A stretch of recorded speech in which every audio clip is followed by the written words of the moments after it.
is the theme song even happening in universe? Kane isn't here, and when he did the theme song in episode 1, he clearly forced them to do the theme song.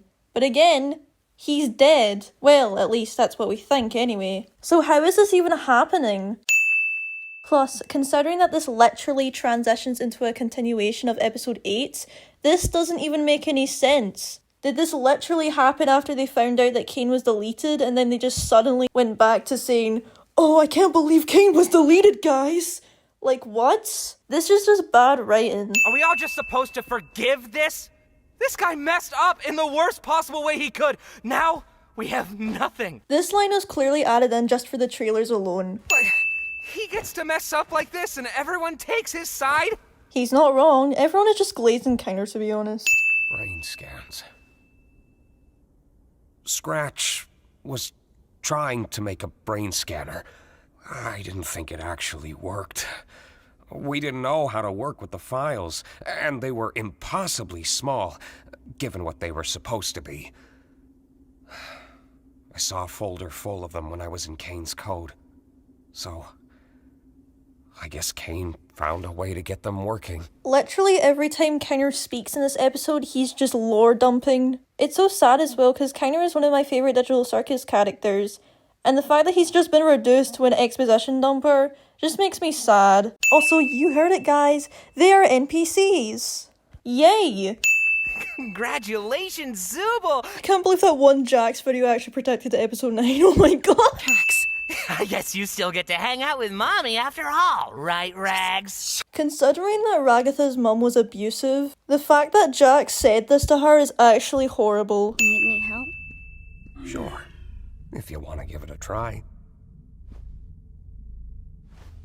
Pomni's trying so hard to be Eleven from Stranger Things. I'm scared.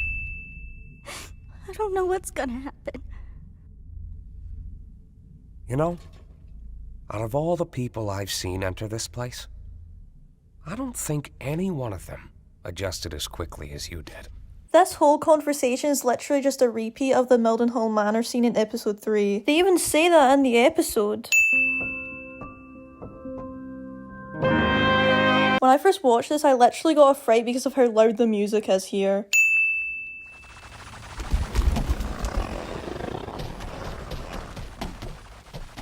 Oh man, where do I even begin with this? First off, he abstracted off screen. When I first watched this in the cinema, I thought that one of the abstracted characters escaped the cellar. If Jax's abstraction happened on screen, then it would have been a lot more clearer and most people wouldn't have been as confused. One of my friends who was watching this with me literally thought the same thing as me. Second, why are they so calm about this? Like, I know he was an asshole and all, but still. And third, literally in the last episode, Zooble said to Jax that they're not gonna let him wander off somewhere and abstract, because he's still one of them. But they literally did that here. No one asked Jax if he was okay. Even Pomni. Pomni is the one who cares about Jax the most, yet she doesn't reach out to him. God damn it, Jax. Zooble's punch. Why can't I cry for him? This is my favourite line in the movie. Because of that, I'm gonna remove a sin. Then, what was it? Something like the snowy summit. I can't really remember. But something happened between him and her. And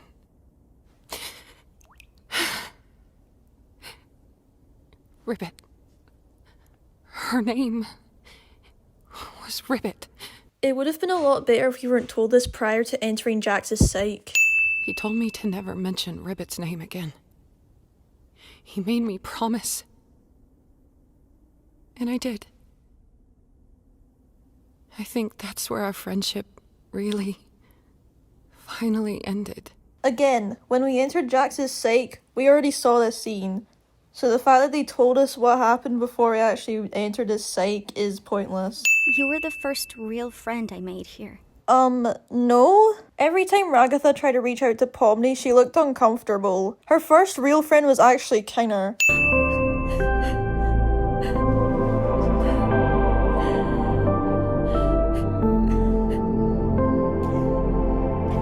Oh, that's why this movie was banned in 60 countries. You've been one of the best things to happen to me since I got here. I trust you.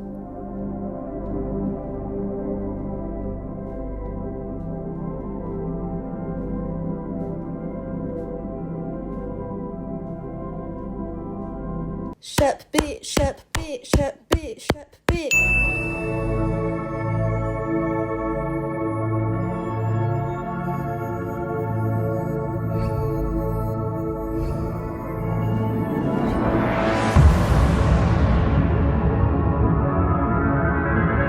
Wait, how would Pomni know that hugging Jax would let her enter his psyche? It's not like Ken or anyone explained this to her, so how did she know? I know you need it. And I'm the only person who can help you. You need me. I can fix you.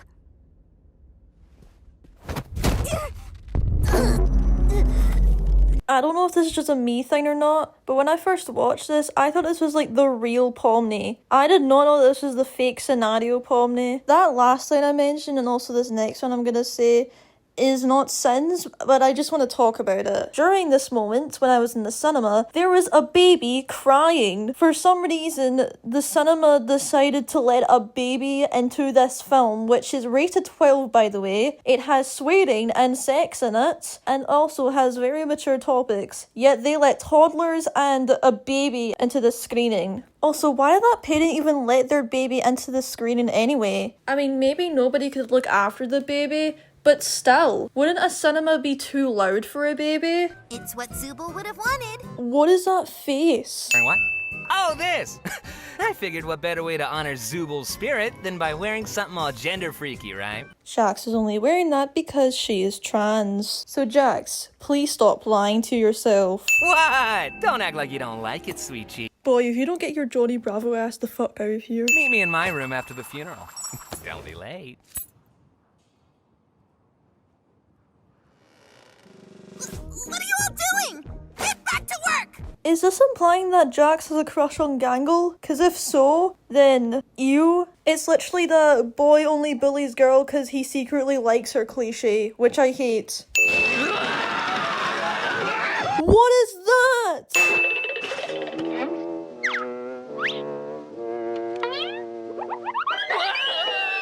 Oh no, they killed Zubul. Also, I'm adding this in because I heard stock sound effects.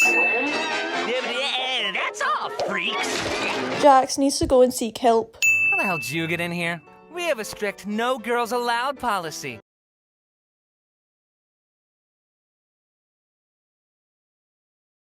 So that was a fucking lie. Why are you wearing that? I wouldn't be caught dead wearing that. I'm wearing it ironically. Sure, buddy. That way it shows truly just how little I care. Jax is homophobic. You know, if you have to say you can play the piano, it makes it seem like you can't actually play. That doesn't make any sense. That's not reality, though. Oh boy, Why does that reality's matter? gay. I quote that all the time. This whole episode's been nothing but wah, wah, wah. True, the first 10 minutes of this episode has just been the characters crying. Have you ever done something that you regret? Ribbit most likely regrets asking Jax that question.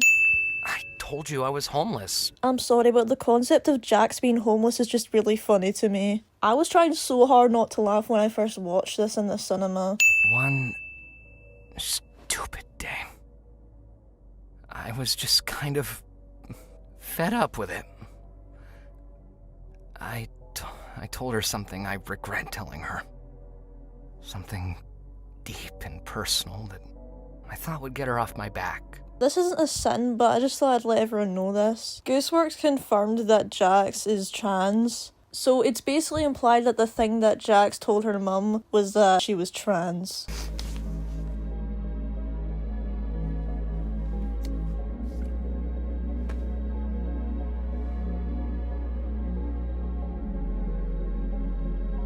Your secret's safe with me.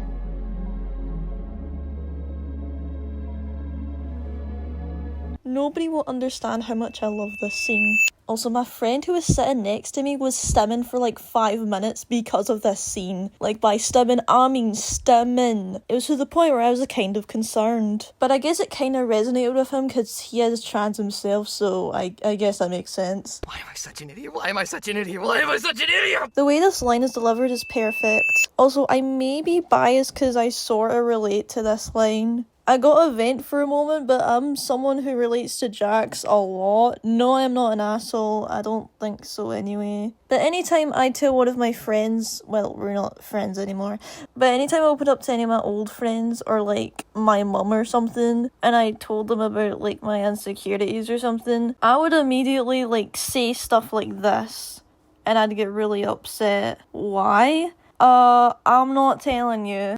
Hey, Jax. Look, about yesterday. I'm sorry if I pried too hard or made you feel uncomfortable or... What are you talking about? Oh, you mean... you know none of that was real, right? What, that corny backstory out of a Hallmark movie? Nah, really got you though. Jax, you're too relatable. No, I also do this. I'm gonna go. Okay. So you're telling me that Jax is ignoring Ribbit now because he opened up to her? Bro, that is just such dick move behaviour. You can clearly see how much this is affecting Ribbit. I just want to be friends again. What? So you could pry into my personal life and hold it over my head? Why would Ribbit do that? I know you have trust issues and all, but still. Why are you still fixated on that night? Nothing happened! You keep reading into things when there's nothing there! Oh wow, I didn't know that Jax gaslighted people. You're the one using me! You're manipulating me! Okay, so just to let you know, Jax said, you're using me, you're manipulating me. How and when was Ribbit using and manipulating you? Ribbit genuinely liked you. She didn't use you at all. What are you talking about? Wait, why am I saying you a lot? I'm sorry. I'll leave you alone. I feel so bad for Ribbit. She does not need to apologise here at all. It should be Jax that should apologise. Ribbit does not deserve Jax. Kinda reminds me of a certain incident that happened a month ago that I cannot talk about on YouTube because, bad things will happen if I mention that here, so, yeah. Hey, Jax, have you seen Ribbit at all today? You could just maybe, I don't know, talk to Ribbit. Seriously, why did nobody reach out to Ribbit at all? Well done, Jax. You drove your best friend to suicide. Just... if you need anyone to talk to. Do I look like I need someone to talk to? Yes. Yes, you do. Also, Gangle and Zubul's doors are in the background even though they haven't arrived in the circus yet. I promise. Huh? What? Why is Gangle doing that pose? How about we call her Gangle? That sounds about as pathetic as she looks. What? Great choice, Gangle. I'll be sure to add that right into the system. Gangle didn't get to choose her own name? That's pretty sad. Out of the way, Rags. Why is Jax being mean to Ragatha? What did she do? Jax, look. I know we don't get along, but I think I might have found a way out of here. This line has become a meme for some reason. I genuinely don't know why. That's not a set or anything, I just wanted to bring that up. Never know until it's too late. And Jax drove Kaufmo to suicide. You're not looking too good. You gonna cry? Looking like this? Okay, look, I know this is supposed to be a serious scene, but in the words of the rabbit himself, It's kinda cringe. that whole bit kind of ruined the seriousness of this scene. Like, Jax is talking about how, nobody cares about me, and then it just shows, like, him in a maid dress and him wearing, like, an emo outfit. Like, what? I don't wanna go. Okay, I'm going to remove 3 sins. 1, this scene made me cry. 2, Michael Kovac's performance in this scene, and to be honest, in this whole episode, is amazing. Just top notch. And 3, this scene is just overall incredible. Why are are they even here? I know it's a callback to episode 6, but hasn't it been like weeks or months since that episode? Why are they still here?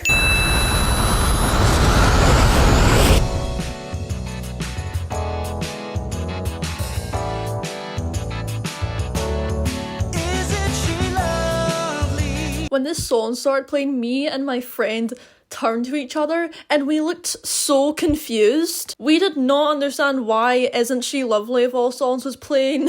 But knowing what we know now, it actually makes a lot of sense. I'm not gonna add or remove a sin for that, by the way. Also, I feel like I should mention this now. This episode is literally just about Jax. If this was just an episode by itself, then I wouldn't mind.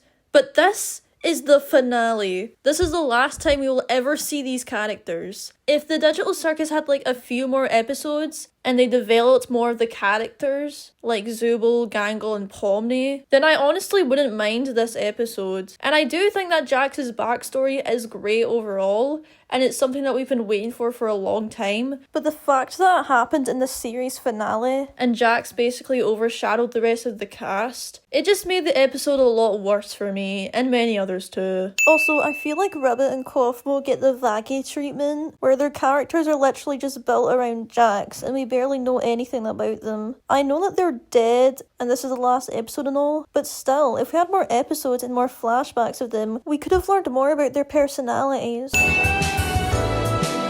You're telling me that Zubul is unable to lift a pillow, but she can literally drag an abstraction?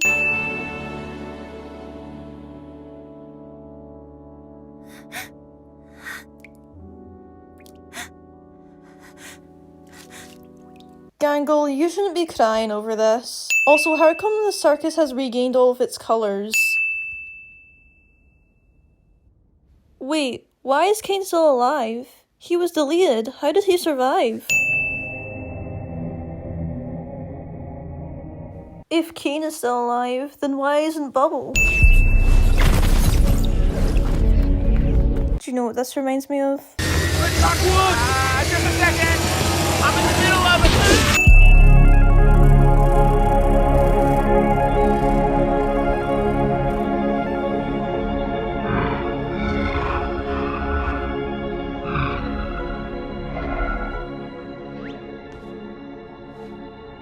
The way this scene is edited makes it look like Kane brought Scratch back to life. I actually thought that Kane was Scratch because of this scene. I'm sorry I did this to you, buddy.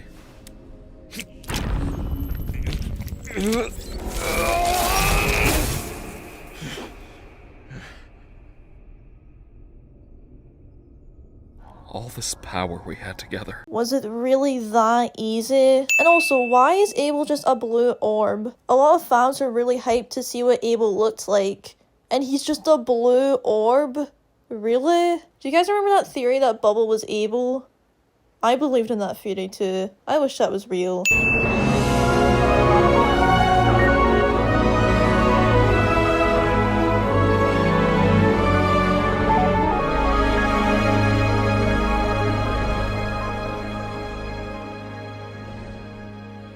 You're telling me it's that easy to go back into the circus? I thought it would be a lot harder.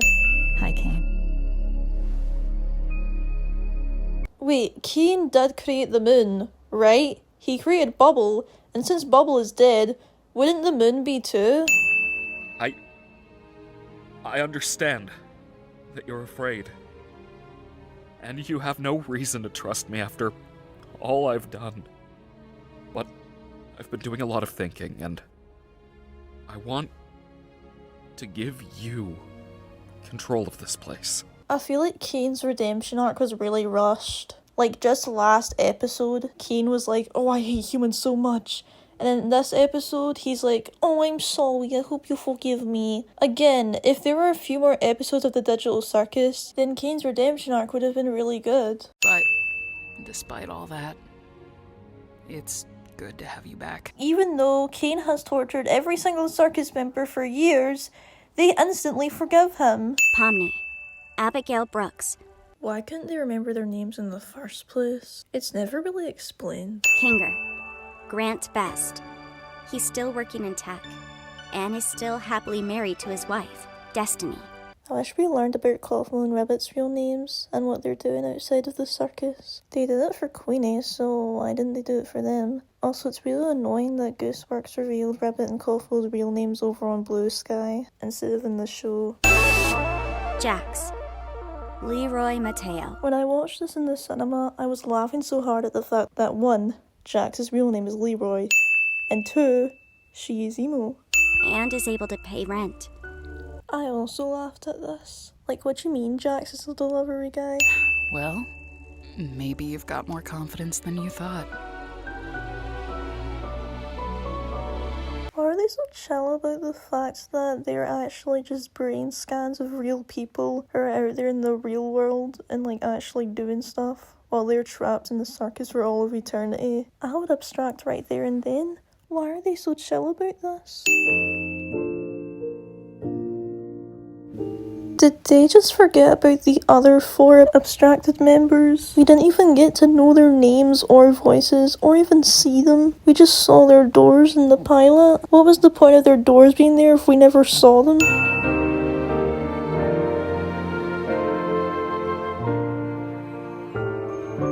How did they even manage to get the abstractions in an aquarium? No explanation? Okay.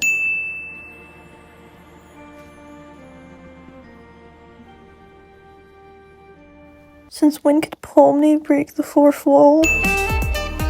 Kinger's outfit.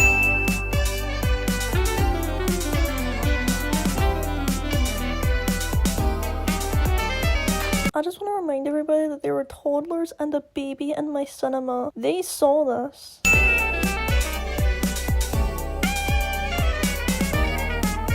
At first, me and many other people thought that this was Abel, but apparently it's just a random world. Why is this even in the end credits?